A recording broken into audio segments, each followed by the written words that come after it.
Hey everyone, in this video we will see how to fix Jayco J flight hot water heater not working. Quick troubleshooting guide. Fix 1 is check the water heater power source. Make sure your RV is connected to shore power if using electric mode. Then turn on the water heater's electric switch inside or outside the RV. If using propane, make sure the LP tank has gas and the valve is open. Try turning the water heater on again. Second one is reset the circuit breaker or fuse. Open the RV's electrical panel, then check if the water heater breaker has tripped. Reset the breaker or replace a blown fuse. Test the water heater. Third one is check the propane supply. Confirm the propane tank is not empty, then open the propane valve completely. Light the stove burner to verify gas is flowing.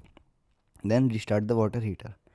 Fourth one is restart the water heater.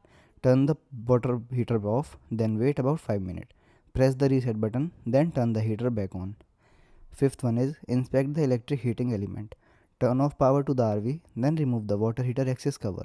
Check the heating element for damage or mineral buildup. Then replace the element if it is faulty. Thanks for watching.